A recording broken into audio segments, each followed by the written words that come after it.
Jai, Gaur Premanande. All glories to the assembled devotees, all glories to the assembled devotees, all glories to the assembled devotees, all glories to Sri Guru and Gauranga. Om Ajnanatimiraandhasya Jnananjana Shalakaya Chakshurum Militam Yena Tasmai Shri Gurave Namaha Shri Chaitanya Manobhishtam Sthapitam Yena Bhutale Swayam Rupa Kada Mahyam Dadati Swapadantikam Vandeham Shri Guru Shri Yutapadakamalam Shri Gurum Vaishnavascha Shri Rupam Sankrajatam Sagunathanvitam Tam Sajivam Sadvaitam Savadutam Parijana Sahitam Krishna Chaitanya Devam Shri Radha Krishna Padam Sahana Lalita Shri Vishakhanvitamscha Namo Om Vishnu Padaya Krishna Presthaya Bhutale Srimate Bhakti Vedanta Swamin Niti Namine Namaste Saraswate Deve Gauravani Pracharine Nirvishesha Shunyavadi Paschatya Deshatarine Vanchakalpatarubhyascha kripa sindhubhya evacha patitanam pavanebhyo vaishnavebhyo namo namaha. Jai Shri Krishna Chaitanya Prabhu Nityananda Shri Advaita Gadadhar Shivasadi Gaura Bhakta Vrinda Hare Krishna Krishna Krishna Hare Hare Hare Rama Rama Rama Hare Hare. Hare Krishna. So very warm welcome to all of you for this seminar on culture of food.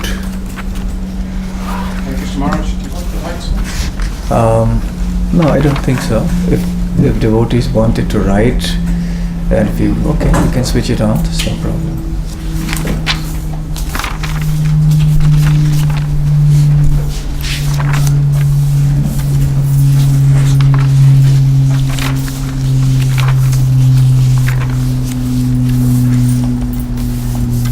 Both the words used here are very significant, culture and food. We know what food is, and we know what culture is. We have a sense of what the term culture means. And we also know that food is an important element of culture. But before we go on to our main topic of food, I also want to dwell on the import or the significance of the word culture. Technically, if you study, the social sciences, you will see so many definitions of culture. We don't want to get into those technicalities. But I'd like to give just a very simple understanding of the word culture. If we want to grow or develop something, then that growth and development needs a very positive and supportive atmosphere. So that positive and supportive atmosphere is a culture. An existing culture is identified with respect to certain things, and that culture helps those things to grow. For example, we say a certain country has a sporting culture or has a football culture, which means there is an atmosphere where there is a high degree of consciousness about sport or about football, and there are all sorts of facilities given for that purpose. There is encouragement given. It is given a high priority. So it's part of everyone's thinking. Everyone naturally veers around. Everyone automatically just blends into that larger mindset of being football conscious. Let's say England or Brazil. Yes, you have football madness practically everywhere. It's because there's a culture, an underlying culture where so much priority is given to it. So when priority is given to something, there is a certain goal, then everything else develops around it to nurture it, to support it, to help it grow and develop. Similarly with a musical culture in a certain place, or a culture of learning or education where people are encouraged to study, to go to college and school and university and become learned, and where learned and educated people are respected. A place where there is a culture of learning will respect learned people. You will respect whatever things or whatever people are there with respect to the priorities there. Yeah, okay, you can keep, but please no more coming in and going out. Just keep it here. You can just go away. Yeah.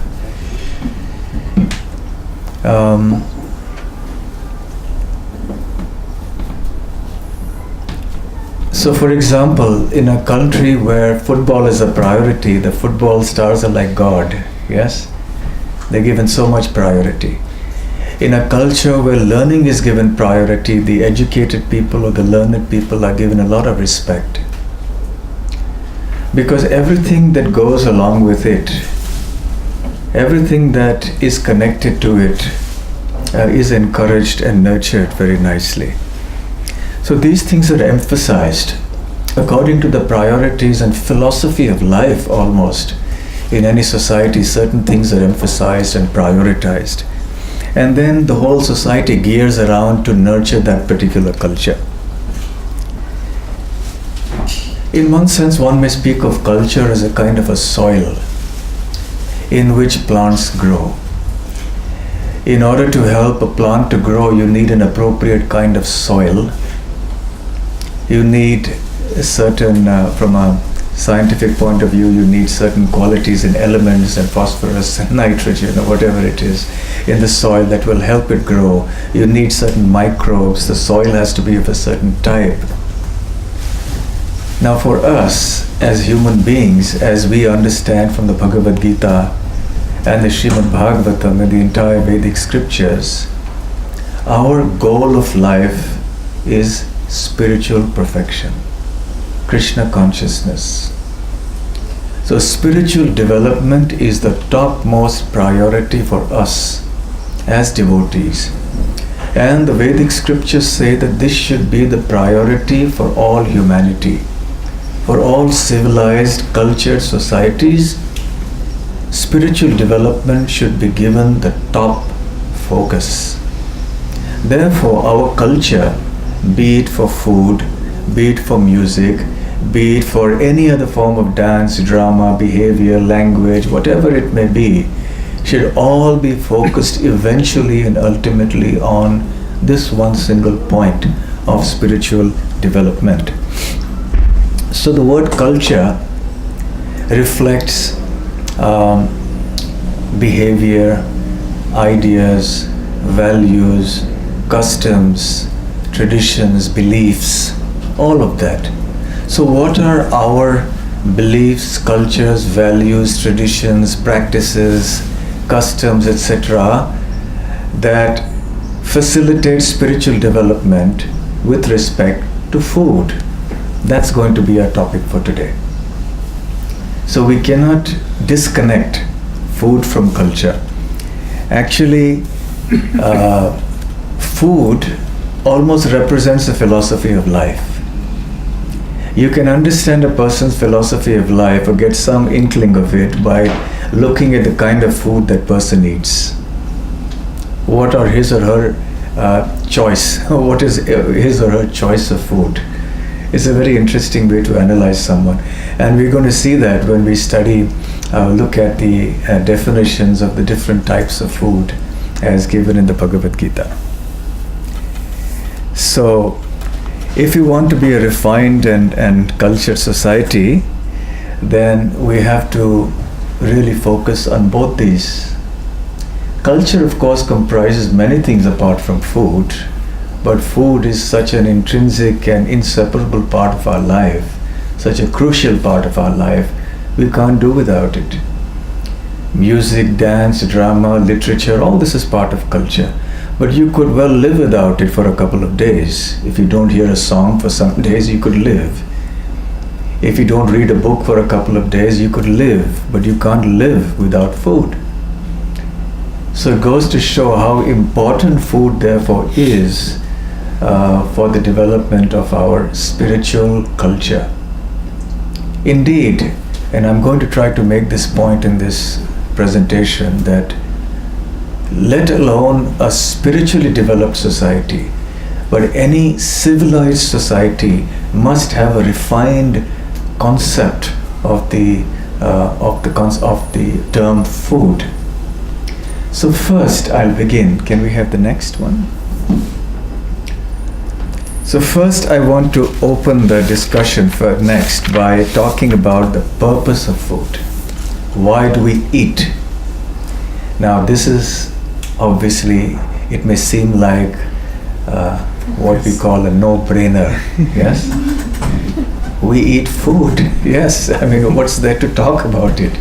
What's the big question talking about the purpose of food? Yes, it raises the question, do we need food to live? Yes. But do we eat to live, or do we live to eat? It's a question worth considering.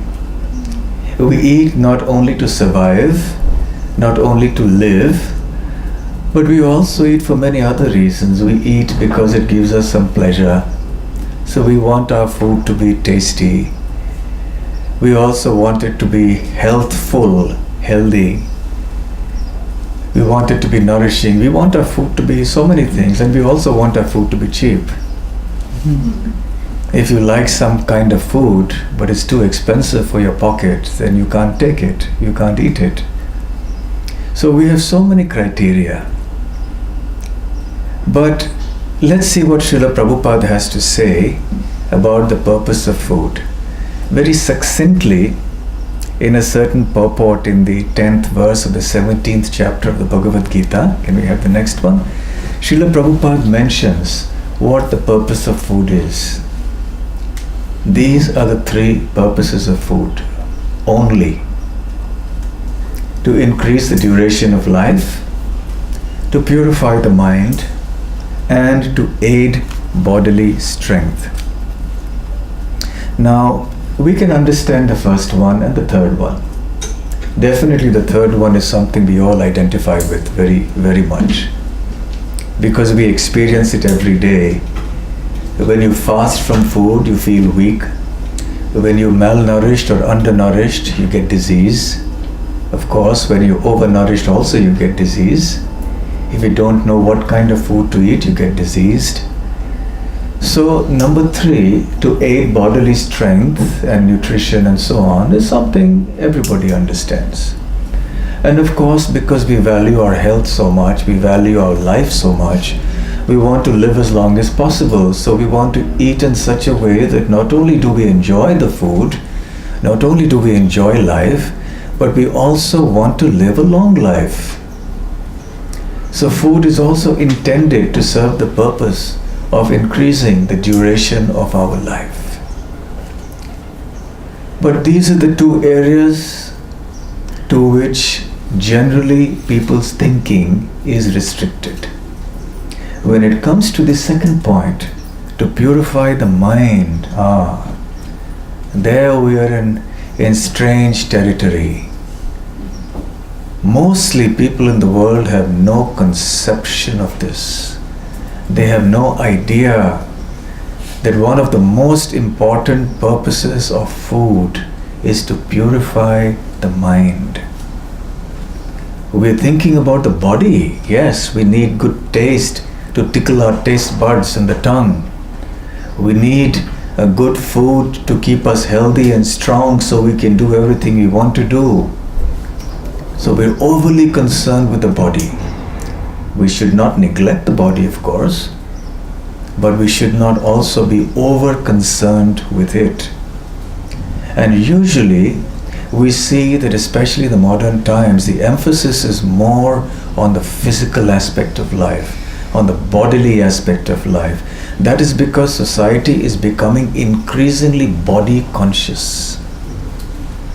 Therefore, we see the emphasis on being looking personally beautiful and handsome, and all the kinds of beauty paraphernalia that's there, the shops and the industries. It's a multi-billion-dollar industry just to look nice, to look good, to feed the body, to clothe the body, to ornament the body. Billions and billions of pounds and dollars are spent on this one point, and people have become so engrossed in this bodily conception of life that people don't think much about the mind at all. What to speak of the soul? The soul is just something very far removed. But even the fact that the purpose of food is to purify the mind is an alien idea. People don't even think that there is such a thing that exists as trying to purify your mind. You purify something when you want to make it clean, when it was previously not clean. So the idea that the mind can be clean or unclean is not something that people in general think about a lot. Sometimes we do think about distorted minds when somebody goes and blows up something or does something ghastly or beastly. Then we do think there's something wrong with this person's mind or his philosophy of life or whatever. But that's where we restrict our thinking. We don't go beyond that. So a very, very important purpose of food is to purify our mind. Now,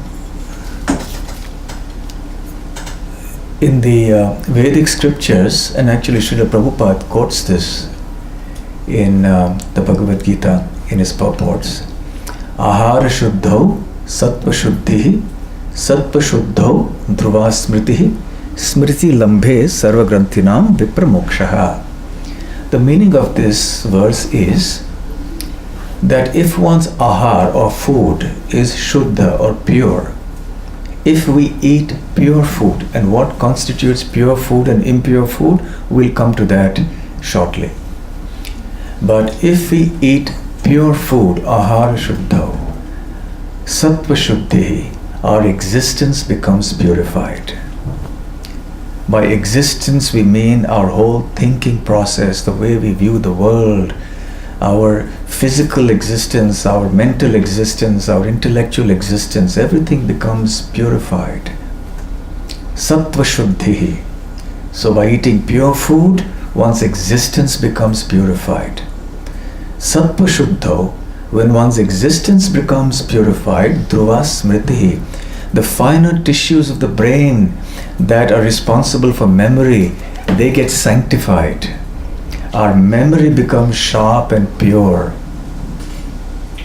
And when such memory is sharp, then what happens? Then our thinking changes. As our thinking changes, we rise beyond the bodily conception of life. Presently, most of the world is engrossed in the idea of the body. I am this body, and I must fulfill the unlimited needs and desires of this body. The whole civilization is focused simply on this one thing, this body. How to please this body as much as possible. But when we start eating pure food and our existence gets purified and our memory tissues get sanctified, then our thinking starts changing. We go beyond the body and start thinking, actually, I am not this body. I am a spiritual entity. I am not meant to be here just to enjoy this body and the things connected to this body. Now I am a spiritual entity. I am realizing this. And I must strive for spiritual perfection. So when one starts thinking like that, that is when we've reached a turning point in our existence in this world. And remember, as per the Bhagavad Gita, our existence in this world is from time immemorial. From millions and millions of years, according to the Bhagavad Gita, we have been in different bodies. The soul has been moving from body to body to body to body. Millions and trillions of countless lives we've had, all in the gross bodily conception of life. So the point when we, in this human life, come to the conception, I must do something beyond the body. I must think about my spiritual development. That is a game-changing development.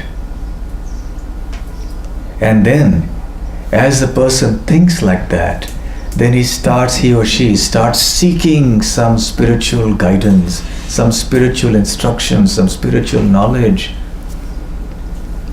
And then eventually, that person is brought to the company of transcendentalists or spiritualists. So I've depicted that in a chart, this whole sequence of events. Next, please. Before I come to that, I want to make a quote from the Chandogya Upanishad. Those of you who attended the seminar I gave on Atithi Devo Bhava, or treating the guest as God, which is an important part of our culture, as we were discussing, I mentioned the Chandogya Upanishad. This is one of the Upanishads in which is a lot of information on food. You might remember, those of you who attended that. And I wish we had more time. We could have dealt with many more things that are given there about food. But suffice it to say here that there is one very relevant instruction that's given there. The essence of whatever food is eaten rises up and becomes the mind. What an extraordinary point.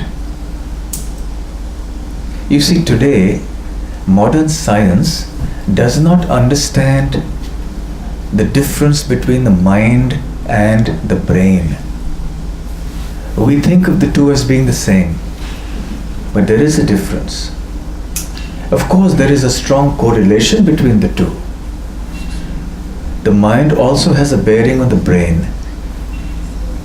So pure mind will also affect the brain, and impure mind will also affect the brain. So please keep the sentence in mind.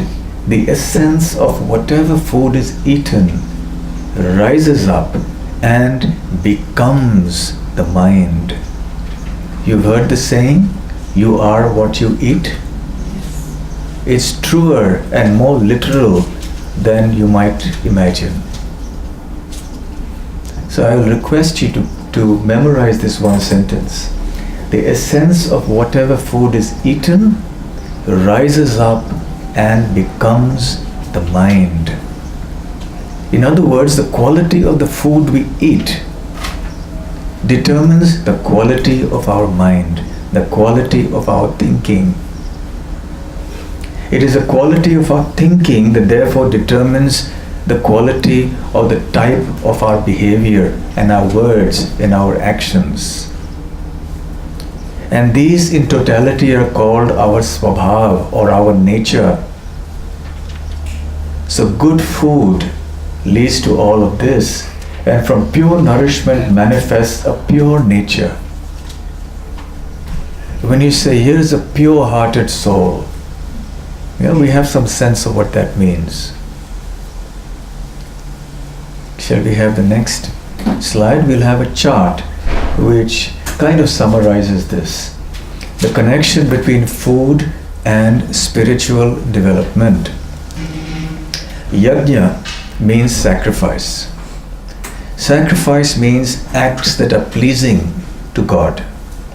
And in the Bhagavad Gita, Lord Krishna has said that one should perform such activities. When it comes to food, it means that we have to offer the food to Lord Krishna and then accept that as His mercy, as His grace, and we call it prasadam.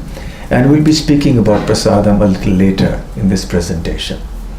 So when the food is offered in sacrifice to God, then it becomes pure food. That pure food, when ingested, when eaten and assimilated in the body, makes our existence pure. And by the way, different types of foodstuffs are assimilated in the body differently, and they are digested differently. Some elements are absorbed easily in the body, some are not easily absorbed. For example, ghee or honey are directly absorbed in the body. So also with liquids, more easily absorbed. Fruit is digested within an hour. But other things like grains and vegetables and so on, they take several hours to digest. And when you have non-vegetarian food, meat and so on, then that takes even longer to digest. So, and all of this is ultimately assimilated into the body. So when we speak of, food rises up to become the mind, we mean that after it's assimilated. According to Ayurveda, all that you eat is not food. All that you digest and assimilate is food. Because if you don't digest food, then what's left behind in the belly, in the stomach and in the intestines becomes poison. It's toxic. It causes disease. So therefore, Ayurveda stresses upon the stomach or the digestion as the most important element of health. If your digestion is good, then you are healthy. And if you know how to eat, what to eat, when to eat, how to eat, you'll be healthy. So, pure food, when assimilated into the body, becomes pure existence. With that pure existence, our memory becomes sanctified. With such a pure memory and intelligence, one can actually think of the path of liberation. And then, eventually one comes to Krishna consciousness, which is the perfection of life.